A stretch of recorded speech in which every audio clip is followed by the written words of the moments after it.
Assalamualaikum warahmatullahi wabarakatuh. Apa kabarnya anak solih dan solihah? Kelas 6 Khalid bin Walid dan juga kelas 6 Sofiyah binti Abdul Muthalib. Semoga sehat selalu dan juga dalam lindungan Allah Subhanahu wa taala. Tetap semangat belajarnya walaupun di rumah aja ya. Nah, kita sudah masuk nih MPLS hari ketiga. Insya Allah di MPLS hari ketiga ini materinya tentang SOP. Nah, ada SOP apa saja sih? Nah, di sini nanti ada SOP ibadah, kemudian ada SOP belajar, dan juga ada SOP kelas ya. Di sini insya Allah Bapak akan menerangkan yaitu tentang SOP ibadah terlebih dahulu. Assalamualaikum warahmatullahi wabarakatuh. Sahabat beriman, salah satu hal yang bisa mendekatkan diri kepada Allah Subhanahu wa taala adalah beribadah. Dengan beribadah, kita bisa mendapatkan ketenangan dan keberkahan dalam hidup. Beribadah juga menjadi kewajiban bagi setiap umat Islam. Namun, apakah ibadah hanya sebagai menghamba kepada Allah Subhanahu wa taala dan semata-mata mengharap ketenangan dan keberkahan? Salah satu ibadah yang wajib dikerjakan umat Islam adalah sholat 5 waktu. Perintah sholat ini sudah ditegaskan Allah dalam Al-Quran. Dan dirikanlah sholat, tunaikanlah zakat, dan rukuklah berserta orang-orang yang rukuk. Al-Quran Surah Al-Baqarah ayat 43. Ibadah ini dihukumi wajib dan sudah ditentukan masing-masing waktunya. Walaupun hukumnya wajib, masih saja ada umat muslim yang tidak mengerjakannya. Entah karena lupa atau sengaja. Lupa karena sibuk bekerja atau lupa karena ketiduran. Ada juga yang meninggalkan sholat karena malas atau malah tidak tahu caranya. Nih, Bapak mau nanya dulu nih. Anak solih dan solihah, Bapak mau bertanya nih. Pasti kalian itu pernah kan merasakan capek, males gitu loh. Males ngapa-ngapain. Mager lah kalau bahasa sekarangnya ya. Males gerak ya. Nah, Bapak juga sering sih pernah ngerasain capek, males, mager. Pokoknya pengen tiduran aja bawahnya. Nah, apalagi nih setelah olahraga misalnya sepak bola, bulu tangkis dan lain-lain. Kemudian kalau yang akhwat biasanya shopping nih, senang shopping, habis dari mall misalnya, ya, tuh capek kan. Nah, kemudian ataupun habis jalan-jalan nih, jalan-jalan ke pantai lah, keluar kota lah, naik gunung lah, banyak pokoknya. Ya, itu pasti setelah itu kita akan merasakan capek, malas, mager pokoknya. Ya. Nah, kalau capek itu biasanya langsung tertidur, nak. Sampai kita ketinggalan sholat. Ya, saking capeknya jadi nggak bangun-bangun. Sampai sholatnya ketinggalan.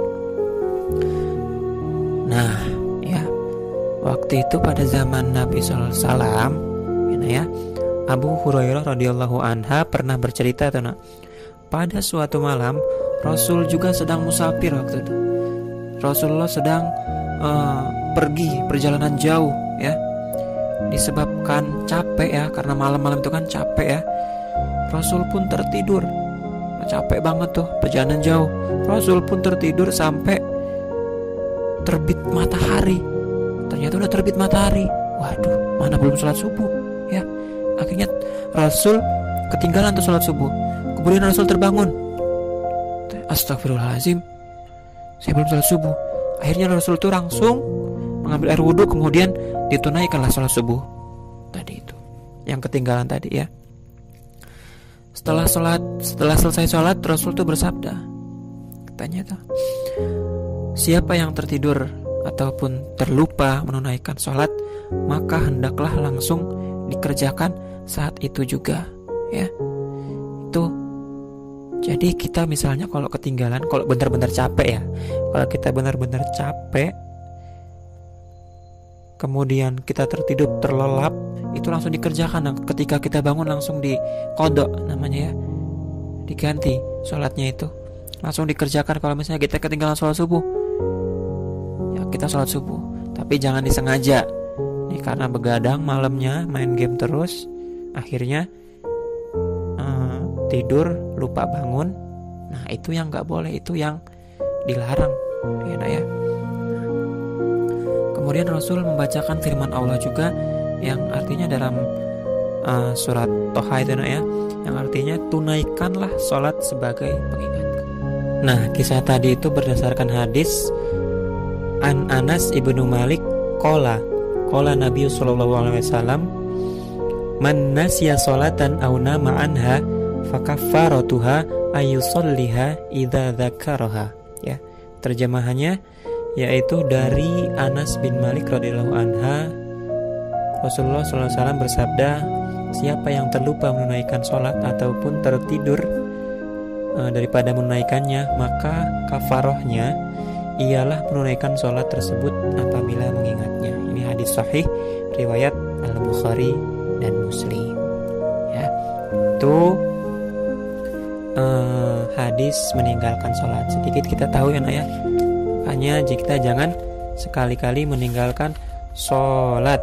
Kenapa? Kalau kita meninggalkan sholat itu ibarat seperti rumah yang tanpa tiang, rumah yang tiangnya rusak, maka akan roboh. Seperti itu ya nak. Nah, selanjutnya Bapak akan membacakan SOP ibadah ya. Yang pertama yaitu siswa melakukan ibadah sholat 5 waktu dengan tidak terburu-buru. Nah, di sini Bapak pengen bercerita lagi nih, cerita lagi ya. Jangan bosan-bosan dengar cerita Bapak. Nih, ceritanya yaitu tentang hadis jangan tergesa-gesa dalam menunaikan sholat. Ketika itu Ali pergi ke masjid dengan tergesa-gesa. Setibanya di masjid, sayangnya imam sudah membaca surat Al-Fatihah. Wah, sudah Al-Fatihah nih, kata Ali. Ali kemudian bergegas mengambil air wudhu karena ingin mengejar imam. Ya, dengan cepat-cepat Ali langsung sholat mengikuti imam setelah wudhu tadi. Pertanyaannya, apakah sholat Ali itu baik? Apakah sholat Ali itu khusyuk? Ya, mari kita dengar ketika zaman Nabi SAW. Nih, pada zaman Nabi SAW, Abu Qatadah bercerita kepada ayahnya, ketika mereka sholat bersama Rasul saat itu, terdengar bunyi telapak kaki sekumpulan orang yang berjalan dengan kencang, tuk tuk tuk tuk, tap tap tap tap tap, untuk mengerjal sholat. Setelah selesai sholat, Nabi bertanya kepada sekumpulan orang tadi, kenapa kalian semua tergesa-gesa berjalan untuk sholat? Ya. Terus mereka menjawab, kami sebenarnya ingin cepat-cepat menunaikan sholat biar gak ketinggalan nih Rasul, katanya. Nabi SAW bersabda, janganlah kamu berbuat demikian, kata Rasul tadi. Karena ada hadis juga yang mengatakan ya, dari Abu Hurairah, hadisnya adalah An Abi Hurairah qala sami'tu Rasulullah sallallahu alaihi wasallam yaqulu idza uqimatis shalah fala ta'tuha tas'aun wa'tuha tamshun alaikumus sakinah fama adraktum fasallu wa ma fatakum fa'atimmu. Terjemahannya adalah dari Abi Hurairah radhiyallahu anha berkata, aku mendengar Rasulullah SAW bersabda, apabila didirikan sholat, janganlah kamu berjalan dengan tergesa-gesa, dan datangilah sholat dengan berjalan dengan tenang, ya. Hendaklah kamu menunaikannya dengan tenang. Maka apa yang sempat bagi kamu tunaikanlah sholat, dan apa yang terlepas daripada kamu sempurnakanlah sholat. Itu hadis sahih riwayat Bukhari dan Muslim ya. Jadi kita kalau mau sholat tuh jangan tergesa-gesa ya, jangan tergesa-gesa. Yang penting kita tidak meninggalkan sholat gitu. Karena sesuatu yang tergesa-gesa itu tidak baik. Sesuatu yang tergesa-gesa itu datangnya dari syaitan ya. Itu SOP yang pertama nih. SOP yang kedua yaitu siswa murojaah hafalan dan tilawah dengan disimak oleh orang tua atau keluarga. Nah, ketika murojaah hafalan dan juga tilawah, silakan setor kepada siapa? Kepada orang tua ataupun kepada keluarga yang ada di rumah. Ya, jangan Kalau misalnya murojaah sendiri bagus, tapi lebih bagus lagi yaitu murojaah kemudian didengarkan oleh orang tuanya ataupun didengarkan oleh keluarganya. Agar apa? Agar jika ada huruf yang salah bisa dibenarkan oleh orang tua ataupun keluarganya. Seperti itu. Yang ketiga yaitu siswa melakukan ibadah-ibadah sunnah nih. Sholat duha misalnya, kemudian sholat tahajud, sholat rawatib, sholat puasa sunnah ya, Senin Kamis ya. Bagus tuh. Ya, dibiasakan ibadah sunnahnya dibiasakan.